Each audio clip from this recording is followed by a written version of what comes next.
Graça e paz, queridos irmãos. Quero voltar então com você a lermos o Salmo 119, continuando esse mesmo espírito de adoração e prostrados diante do Senhor.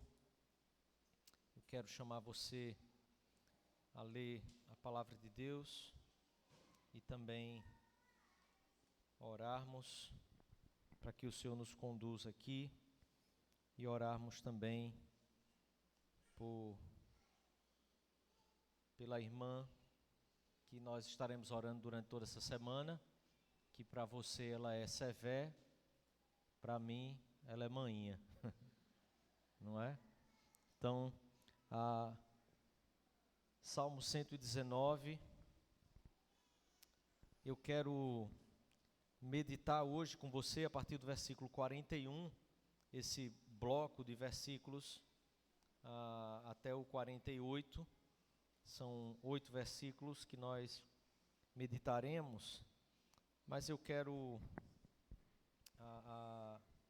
lembrar a você que o Salmo, como sendo um salmo um pouco maior do que o que normalmente costumamos ler, há uma facilidade de que nós nos esqueçamos daquelas coisas que vão ficando para trás. Então eu quero ler com você, versículo 41 ao 48, nós vamos orar, mas eu quero hoje introduzir a nossa meditação lendo os primeiros versículos desses primeiros 5 blocos que nós lemos anteriormente. Nós estamos agora na 6ª parte do Salmo, então assim nós podermos manter um raciocínio lógico, perceber a própria lógica e o desenvolvimento que o salmista desenvolve. A partir do versículo 41, então, acompanhem a leitura, diz assim a palavra de Deus. Venham também sobre mim as tuas misericórdias, Senhor, e a tua salvação, segundo a tua promessa. E saberei responder aos que me insultam, pois confio na tua palavra. Não tireis jamais de minha boca a palavra da verdade, pois tenho esperado nos teus juízos. Assim observarei de contínuo a tua lei, para todo sempre. E andarei com largueza, pois me empenho pelos teus preceitos. Também falarei dos teus testemunhos na presença dos reis, e não me envergonharei. Terei prazer nos teus mandamentos, os quais eu amo. Para os teus mandamentos que amo, levantarei as mãos e meditarei nos teus decretos. Feche seus olhos, vamos orar mais uma vez. Coloque seu coração novamente diante do Senhor. Ore para que o Senhor abra os seus olhos, para que o Senhor fale com você essa manhã, ao seu coração, e te conduza de fato pelos juízos, pelos preceitos, pela vontade, pelos decretos dele em sua vida. Amado Deus, estamos aqui diante do Senhor totalmente necessitados do teu Santo Espírito, conduzindo nosso coração e mente para compreendermos a tua santa palavra. Ilumina os nossos olhos, Senhor, por tua graça. Pedimos também por nossa irmã em Cristo, e aqui tem caminhado e servido teu povo, tua igreja. Peço que o Senhor conduza o coração de Severina diante do Senhor, seguindo tua vontade, teus preceitos, amando o Senhor, tua obra, amando ao Senhor, amando a tua igreja, e que em tudo que ela fizer, Senhor, tudo que ela põe a sua mão, que o Senhor de fato dê a graça de ser bem-sucedida. Em nome, por amor de Jesus, que nós pedimos Pedimos assim por nossa vida também aqui. Precisamos, Pai, da Tua boa mão e Tua graça sobre nós. Em nome de Jesus. Amém, Senhor. Amém. Meus irmãos, a palavra do Senhor é tão repleta de tantas verdades e tanta sabedoria para a nossa vida. Eu quero pedir que você volte os seus olhos ao texto do Salmo 119.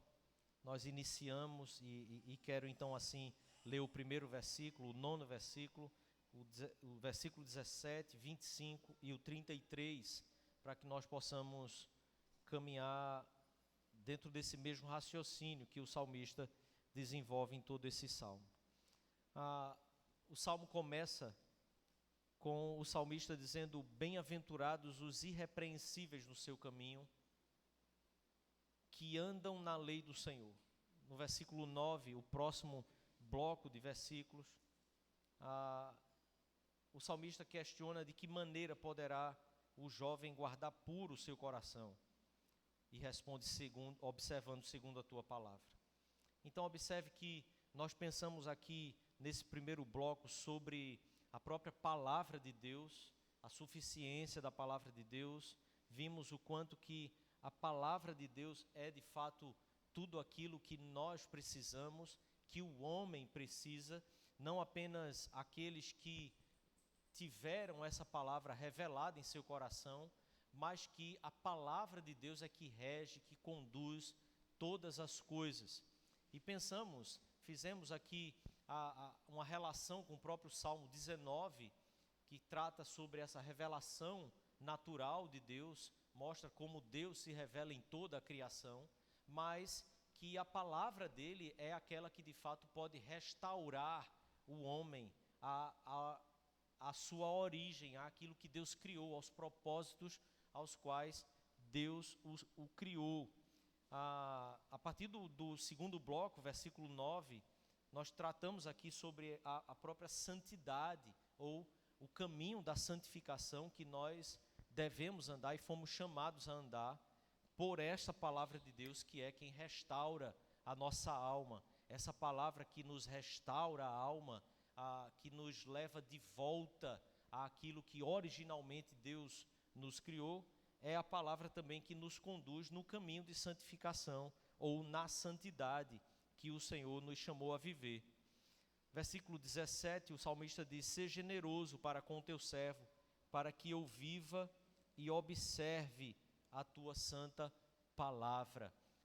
Vimos então aqui a nossa dependência, a nossa total dependência da graça de Deus, por causa do pecado que ainda habita em nós, e o quanto nós somos necessitados então de que o Senhor seja aquele que inicia esse movimento em nosso coração, aquele que é benevolente, generoso para com cada um de nós, para que então possamos viver e observar a palavra de Deus. Versículo 25, a minha alma está apegada ao pó, vivifica-me segundo a tua palavra. Esse mesmo movimento que enxerga a grandeza e a eficácia da palavra de Deus, o movimento que enxerga o quanto que nós precisamos dessa palavra para nos santificar, nos manter no caminho de santificação.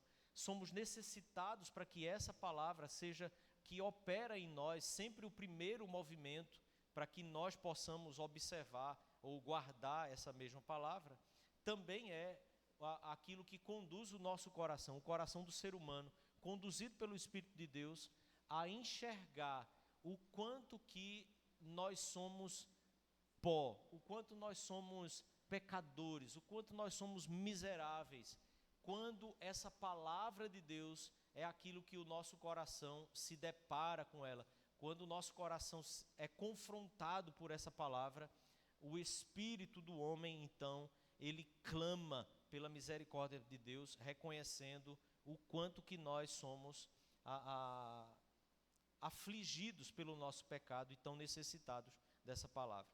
Versículo 33, ele diz: ensina-me, Senhor, o caminho dos teus decretos, e os seguirei até o fim. E nós tratamos aqui sobre a ideia do que esse versículo trata aqui e pensamos na perseverança que eu e você temos, a perseverança que os santos têm, porque a palavra de Deus, ao ser revelada, os nossos olhos ao serem abertos para essa palavra de Deus, são então essa garantia que temos de que essa ação que o Senhor começou em nossa vida é a mesma ação que Ele mesmo concluirá.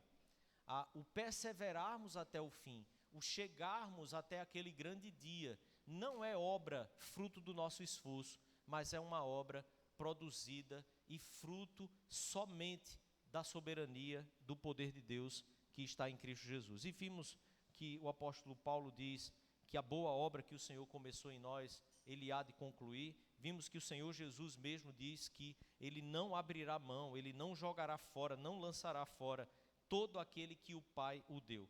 Por isso, quando o Senhor Deus abre os nossos olhos para compreender a sua palavra, Ele está nos conduzindo até Cristo.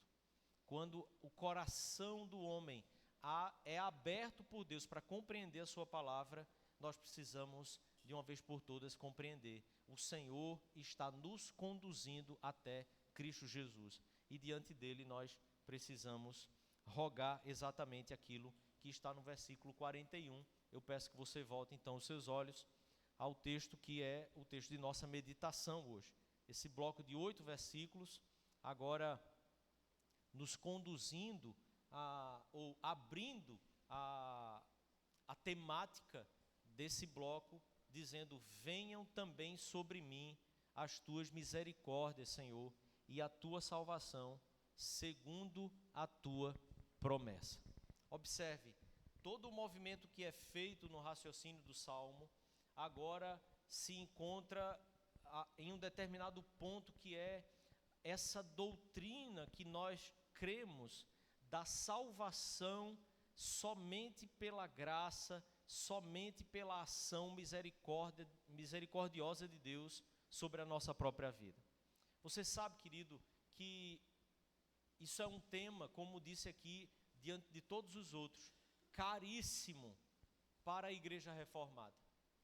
Nós não fomos chamados por Deus para que, a partir do nosso esforço, pudéssemos receber uma graça. A salvação que nós recebemos em Cristo Jesus segue a um processo que o pacto, que a aliança de Deus com a humanidade lá no Jardim do Éden já estabeleceu previamente. Nós não somos salvos por causa de um esforço em nos aproximar de Deus, que eu e você, por de repente ter um coração melhor do que alguns outros mortais, de repente abrimos os nossos olhos, porque nós temos uma mente mais aberta, uma mente mais arejada, para enxergar a palavra de Deus. Observe, o salmista diz: que as tuas misericórdias venham sobre mim, e a tua salvação, segundo a tua promessa. Veja, há uma promessa, e a mesma palavra promessa aqui é a palavra para pacto ou aliança. Aquilo que Deus, em sua aliança com o seu povo, estabeleceu como garantia. Aquilo que Deus inicialmente estabeleceu como garantia na aliança que fez com a humanidade, de que por meio da sua graça, por meio da sua misericórdia, através do seu Filho, nós receberíamos a salvação, não pelos nossos méritos, não pelo nosso esforço. O salmista aqui clama: Senhor, que a tua misericórdia e a tua salvação venha sobre mim, segundo a promessa, segundo aquilo que o Senhor já declarou, segundo aquilo que o Senhor já estabeleceu. Veja, o desejo de uma salvação gratuita, o desejo de uma salvação que é totalmente de graça, que não depende daquilo que ele possa pagar, não anula ou não descarta na mente e no coração do salmista a certeza desta promessa. É importante compreendermos aqui esse movimento que a palavra do Senhor estabelece, porque, querido, muitas vezes nós nos aproximamos da palavra de Deus, muitas vezes nós nos aproximamos da comunidade do povo de Deus, e nós começamos a acreditar que isso é um mérito nosso. Começamos a acreditar que isso é algo que conta um ponto sobre nós, diante de Deus.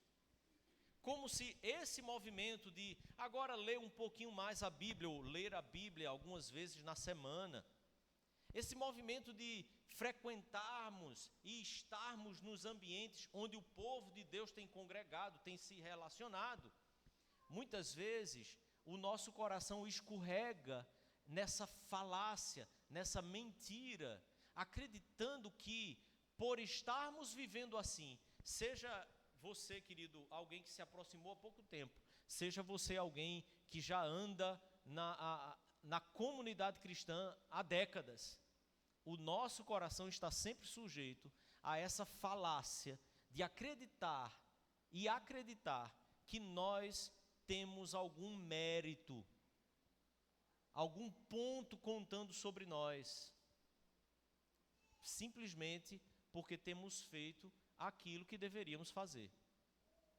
Quando, na verdade, aquilo que estamos fazendo já é um movimento do Espírito de Deus nos conduzindo segundo a sua misericórdia e segundo sua graça, de acordo com a promessa que Ele fez em Cristo Jesus.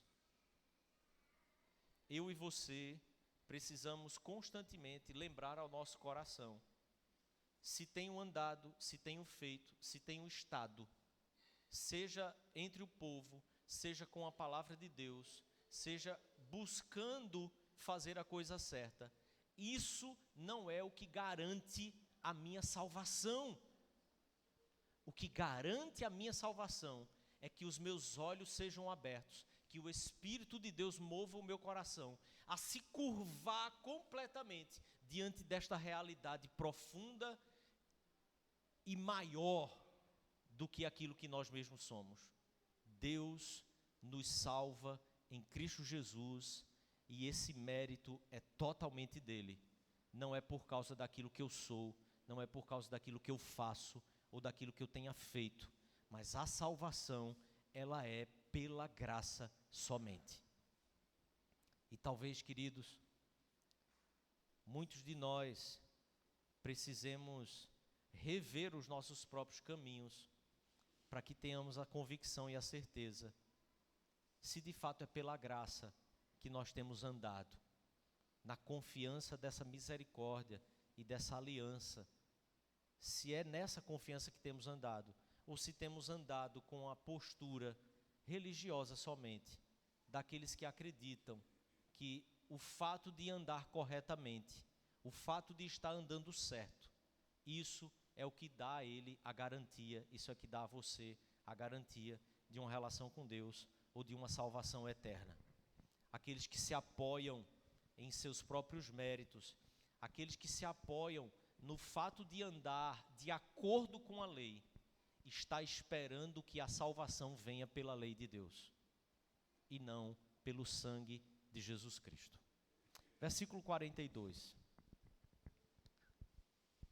A partir desse entendimento que nos abre no versículo 41, o salmista diz: e saberei responder aos que me insultam ou censuram, criticam, pois confio na tua palavra. Veja, a palavra aqui é um sinônimo textual para a promessa do versículo 41. Como eu tenho confiado na garantia que o Senhor deu da minha salvação, como eu tenho confiado naquilo que o Senhor fez para que eu possa viver com essa certeza e convicção de uma salvação eterna, desta forma, confiando na tua palavra, eu terei então habilidade com a minha boca e com a minha língua para responder aos que me insultam. Aqui, esse insulto seria referente ao quê? Em relação à pessoa em si, aquilo que eu tenho feito, ao caminho que eu tenho feito com a palavra de Deus, isso ser um insulto, alguém me insultar por isso, como que tentando dizer para mim que aquele caminho que eu faço não vale a pena, desista disso, deixa essa vida, isso é fanatismo, isso é exagero, não precisa disso tudo, não precisa de tanta fidelidade, não precisa de tanta rigidez. O insulto pode ser referente a isso, como pode ser um insulto à própria fé, um insulto ao movimento que você está fazendo, ou um insulto à própria fé. Aquilo que você tem colocado a sua fé, alguém ou o próprio inimigo das nossas almas, usando pessoas, pode simplesmente jogar no seu coração, na sua mente, a ideia de que talvez aquilo ali simplesmente não seja verdade. Talvez você esteja seguindo por um caminho que é uma fantasia. Talvez você esteja seguindo por um caminho que de fato não vale a pena, porque simplesmente não é verdadeiro. Calvino diz aqui que seja lá o caminho que você escolher para esse insulto, se é com relação à pessoa ou se é com relação à própria fé, ele diz que você pode ficar livre para fazer a escolha. O fato aqui e a ênfase do texto não é quanto ao insulto em si, embora eu queira pensar um pouco sobre isso, mas a ênfase aqui é a habilidade em saber responder aos que te insultam. Porque a palavra de Deus diz, querido, que o inimigo das nossas almas, o diabo, ele é nosso acusador. O diabo veio para roubar, para matar e destruir. Quem mais acusa a alma dos santos, quem mais acusa a alma daqueles que querem viver em comunhão, em piedade e em fidelidade a Deus, é o diabo, é Satanás. Ele é que constantemente diz na sua mente, joga na sua cabeça a ideia de que talvez seguir o caminho da palavra de Deus não seja um caminho tão vantajoso assim. É ele que coloca no seu colo a ideia pragmática de que andar em fidelidade à palavra de Deus não tem vantagem nesse mundo. Ora, observe que a acusação maligna ela é sempre tão sutil, porque Deus não nos garantiu para este tempo aqui nenhum benefício de acordo com o que esse mundo diz que nós seremos beneficiados. Mas as promessas que Deus faz, ela é um caminho que fazemos nesse mundo apontando para aquele mundo vindouro, quando Ele vier restaurar todas as coisas. Então, parte das vitórias, parte daquilo que a promessa, que a palavra de Deus nos garante, envolve esse caminho aqui, mas nunca como que vivêssemos em um mundo perfeito. Nunca como se aquilo que desfrutássemos da palavra de Deus e da presença de Deus fosse anulando as dificuldades, as intempéries que nós vamos viver e desfrutar por causa deste mundo. Porque nós vivemos em um mundo que é caído, nós vivemos em um mundo que está afastado, vivemos em um mundo que está debaixo da maldição do pecado. E maldição do pecado não se refere ao pecado como uma pessoa, como um ser ativo, mas a maldição do pecado é maldição de Deus por causa do pecado que o homem cometeu. Então observe, é Deus quem pesa a mão sobre o mundo que está caído. A maldição não vem do além, como se movido por um ser impessoal, uma força que não tenha uma causa para ela. Mas essa maldição, ela vem sobre o mundo porque Deus é que amaldiçoou a terra por causa do pecado que o homem cometeu. A palavra então aqui nos reforça de que eu e você, à medida em que colocamos o nosso coração firmados na promessa de que a nossa salvação, ela é simplesmente pela graça, isso faz com que nós passamos a desenvolver uma postura diferente diante dos acusadores, seja o diabo, sejam as pessoas, seja um sistema, seja uma potestade. Ele diz: saberei responder. Se a minha confiança, se o solo onde eu me apoio, ele for firme, não depende de mim, somente de Deus. Então, eu não terei uma postura medíocre, uma postura temerosa, uma postura que titubeia, mas eu saberei, eu terei a habilidade para responder aos meus acusadores. Sim, a habilidade para responder ao próprio diabo quando ele me tenta, assim como o Senhor Jesus, tentado pelo diabo no deserto, com a própria palavra de Deus, refutou as suas tentações, porque o diabo usa da palavra de Deus para nos acusar. Mas a palavra de Deus, a lei do Senhor, sobre aqueles que receberam o sangue de Cristo, ela não vem mais para a nossa acusação, mas para modelar a nossa vida segundo a própria imagem de Cristo Jesus. A habilidade para responder às acusações que alcançam o seu coração, que estremecem a sua alma, você saber responder a si mesmo, ao seu coração e aos que te acusam. A palavra de Deus me assegura desta forma. Apesar dos nossos erros, apesar dos nossos tropeços, apesar dos nossos pecados, a palavra de Deus será aquilo que o meu coração e o seu coração, a minha mente e a sua mente, terão a habilidade suficiente para responder, para confrontar ou refutar as acusações daqueles que nos censuram e dos que nos criticam. Por isso o versículo 43 ele diz: não tires jamais, na sua versão talvez esteja assim também, mas a ideia melhor para o jamais aqui traduzido na revista atualizada, talvez fosse: não tires por muito tempo.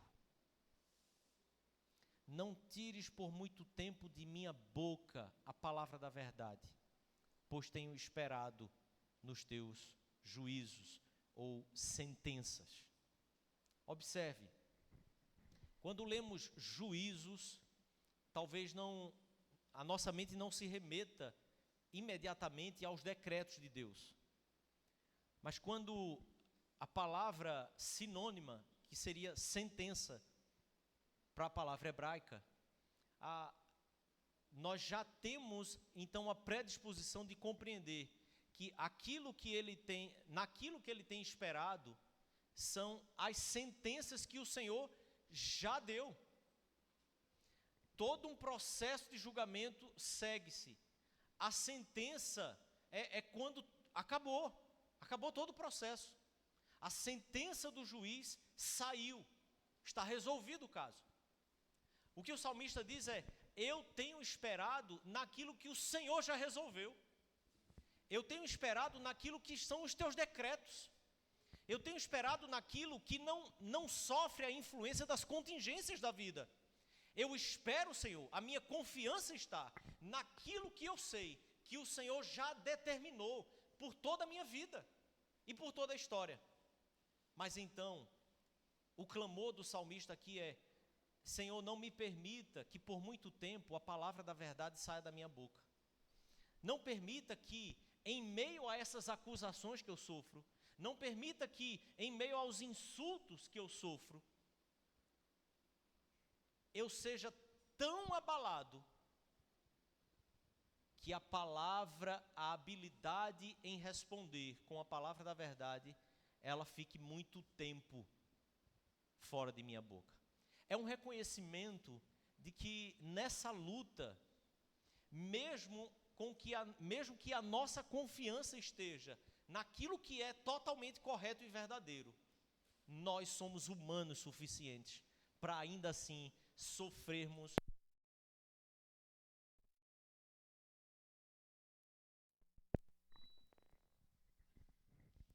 som voltou. Ainda assim, sofremos os golpes que a nossa alma recebe. O ar-condicionado desligado, o som fica maior, né? Então, observe aqui. Você já assistiu Rocky, a série do filme Rocky Balboa? Já? São 5, né? Se não me engano, 4, 5. O 5 já é um bem antigo, bem recente.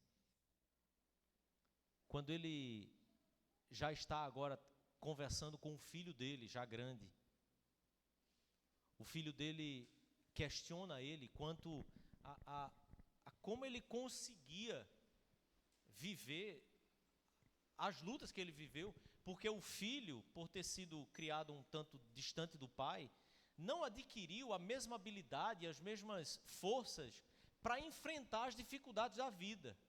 E como um jovem qualquer, ele começa a estremecer, começa a querer abrir mão das coisas, começa a querer se revoltar. E há uma frase que o Rock diz, que é exatamente se referindo aos golpes que a gente sofre.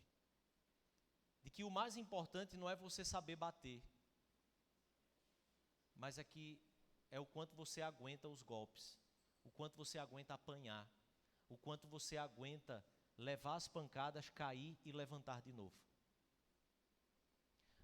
A ideia que o salmista traz aqui agora, com o versículo 43, é que essas acusações do versículo 42, elas vão sim chegar na gente.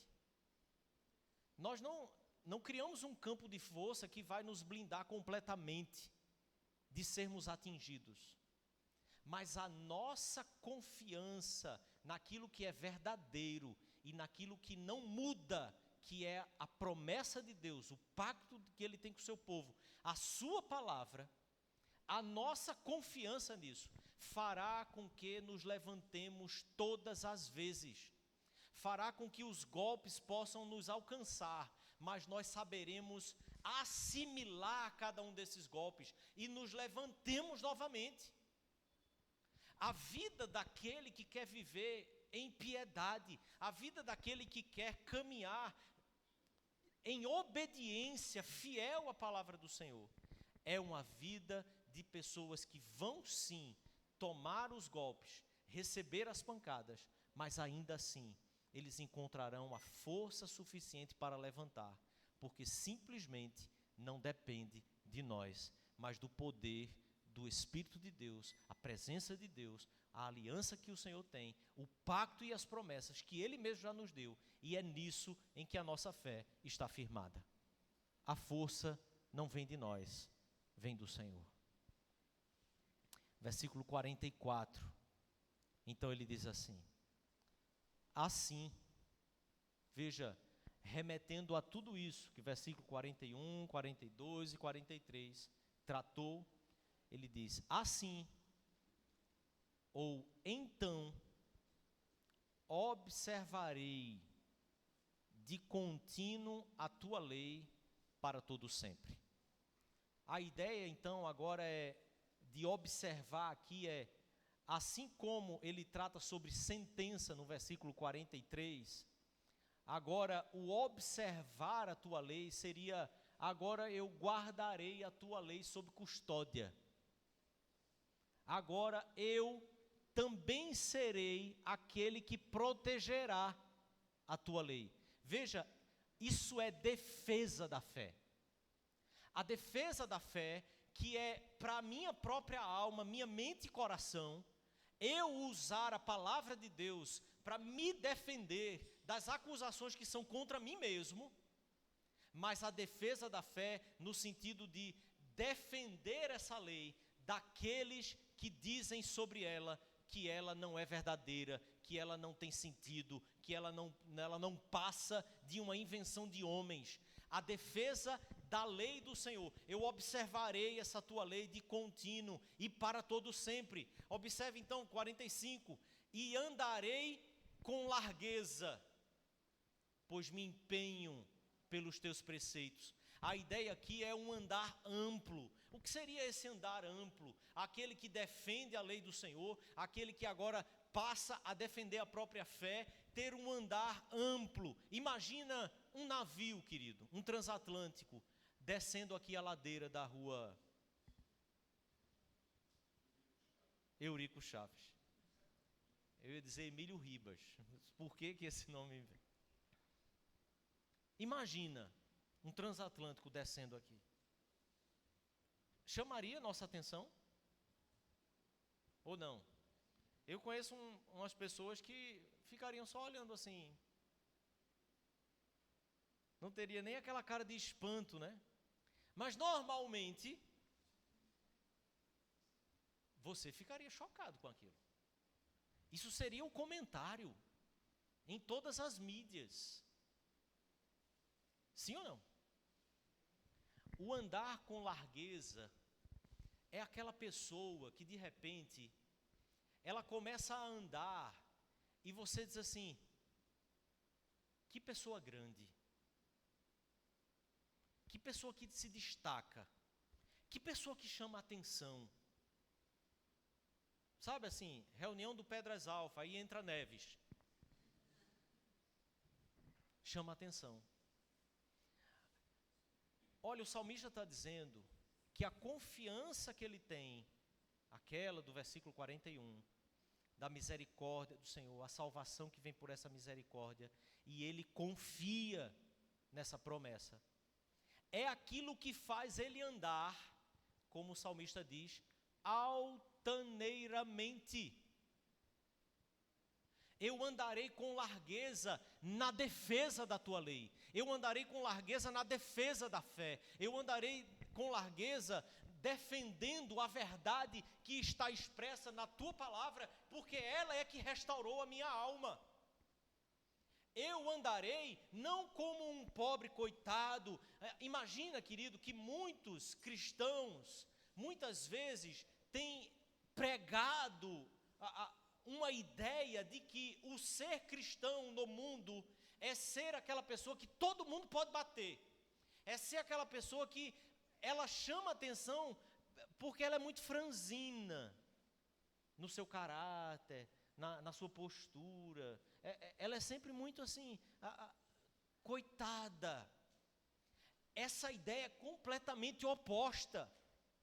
Eu andarei com largueza. E observe então o que ele diz no versículo 46. Também falarei dos teus testemunhos aonde? E não? Faz sentido o que estamos pensando aqui? Ah, Senhor, eu chegarei na presença dos reis. E você sabe que os reis naquela época eram pessoas que eram consideradas sábias. Não é só porque passava de pai para filho que a turma não estudava, não conhecia, não sabia. O salmista diz agora: então eu testemunharei, eu falarei dos teus testemunhos na presença dos reis. E mais, eu não me envergonharei. A palavra aqui seria: eu não vou ficar embaraçado. Eu não vou chegar diante das autoridades, defendendo a tua lei, gaguejando, com medo, sem saber muito bem do que eu estou falando. Não, porque a tua lei é onde eu tenho o meu prazer, a tua lei que eu amo. Observe quais são os motivos que faz com que então esse homem ande com essa largueza por esse mundo, como um transatlântico descendo uma ruazinha qualquer. É a confiança, o conhecimento que ele tem na lei do Senhor. É a habilidade com a palavra de Deus, é a habilidade, a destreza. Ele que nos adestra para termos exatamente esse tipo de confronto na terra com toda a segurança. O que significa dizer que ele diz, essa lei que eu defendo, ela me faz ter essa postura firme, segura, e que muitas vezes pode ser confundido com arrogância, tanto pelos outros como por você mesmo. Porque observe, querido, humildade nunca será falta de firmeza. Humildade não é insegurança. A humildade é quando eu posso afirmar o que eu afirmo, não porque eu mesmo produzi aquilo, não porque aquela ideia é minha, mas é porque o Senhor mesmo disse. Então eu digo porque Ele afirmou. Você discorda? Resolva-se com Ele. Eu não tenho nada a ver com isso. Mas muitas vezes confundimos a humildade com sermos pessoas inseguras.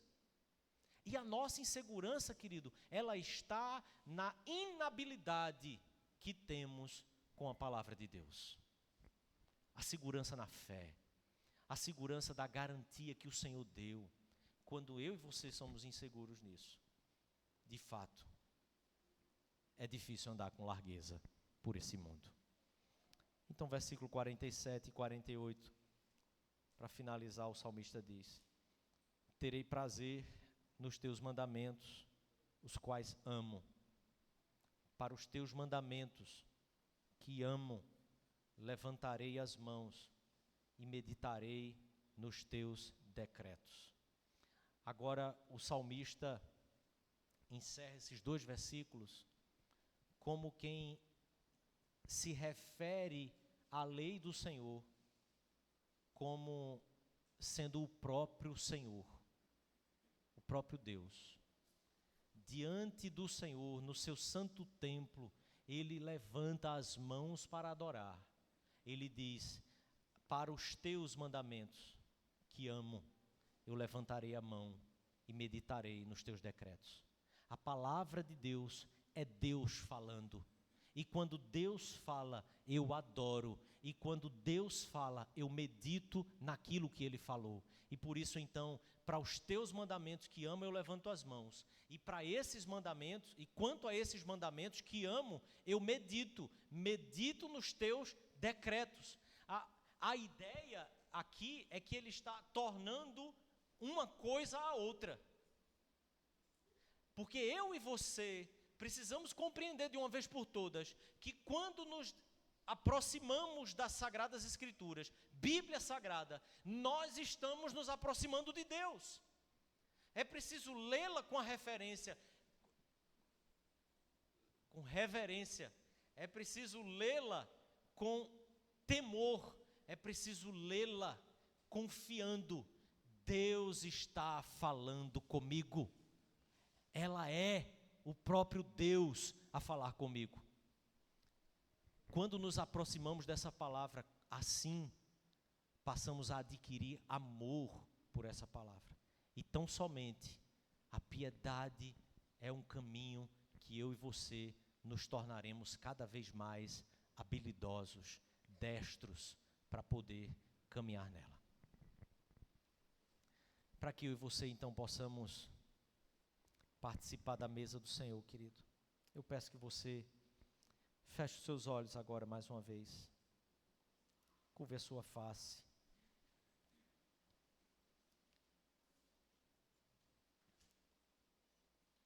O que o salmista faz aqui no versículo 48, tornando a palavra de Deus aquilo que é exatamente Deus falando. É o que nós cremos quando nós nos chegamos também diante da mesa do Senhor. O pão e o vinho que estão simbolizando de forma sacramental, pela fé, eles se tornam. Não que o vinho se torne o sangue ou o pão se torne o corpo, mas pela fé cremos na presença mística e especial do Senhor Jesus, quando obedecemos e experimentamos esse sacramento.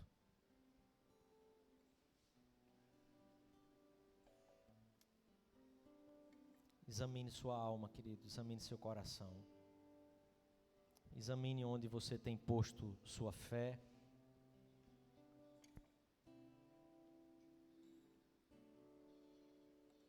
Para que possamos comer e beber do corpo e do sangue de Cristo.